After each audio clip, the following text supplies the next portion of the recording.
ఓం నమ శివాయ. శివపురాణంలో ఉపమన్యుని వృత్తాంతాన్ని తెలుసుకుందాం ఈరోజు. మునీశ్వరులారా, పూర్వం సద్గుణవంతుడై వ్యాఘ్రోపాత్తను నామంలో ముని ప్రముఖుడు ఒకడున్నాడు. ఆయన పరమేశ్వర భక్తుడు. అనుదినం తనకున్నటువంటి దాంతో దేవతా నివేదన చేసి అతిథులకు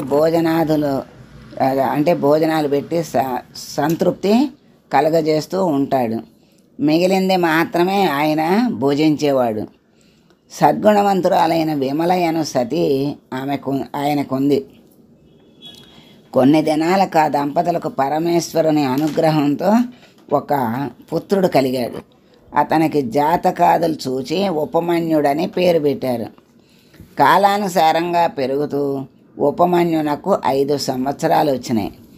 అతడు ఒకరోజు పాలను అడిగితే ఆమె తన లేమితనానికి ఏడ్చి, అంటే పాలు లేవు, పిల్లడి అడిగాడు. మరి పిల్లడికి పాలు ఇవ్వలేకపోతే బాధేస్తుంది కదా, తల్లికి ఏడ్చి చోడి పిండిని కలిపి పాల్లాగా ఇచ్చింది ఆ బిడ్డకి. ఆ బాలుడు అవి పాలు కావని ఏడవటం మొదలెట్టాడు. వాడికి తెలిసింది.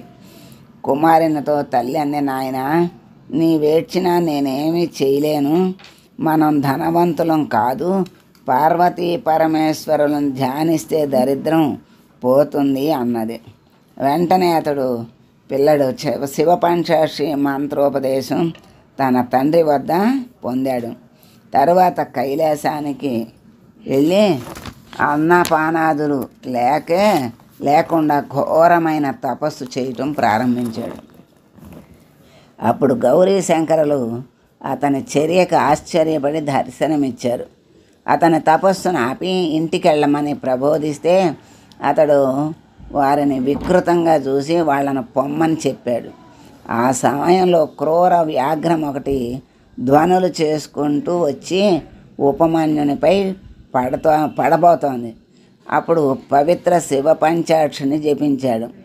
వాని నిర్భయత్వానికి భక్తికి పార్వతీ పరమేశ్వరులు ఆనందించి వరాన్ని కోరుకోమన్నారు. అప్పుడు అతడు మహేశ్వరునితో, మహానుభావా, తమ దర్శనం కన్నా నాకు కోరదగింది ఏముగంది? నేనెప్పుడూ మీ భక్తున్నై మిమ్మల్ని స్మరించటానికి వీలుగా నా ఇంట తమరు లింగాకృతిగా ఉండటానికి కోరుతున్నాను అన్నాడు. వాళ్ళు పార్వతీ పరమేశ్వరులు అట్లాగే అన్నారు. రుద్రకల్ప కాలం వరకు ఎట్టి మృత్యుభయము లేకుండా కీర్తివంతుడవై నిత్య యవ్వనంతో శోభిస్తూ నా భక్తుడవై ఉంటావని వరం ఇచ్చి మాయమయ్యారు. ఉపమన్యువు వరాలను పొందిన ఆనందంలో తేలుతూ ఇంటికి వెళ్ళాడు. సర్వసుఖాలతో ఉన్నాడు.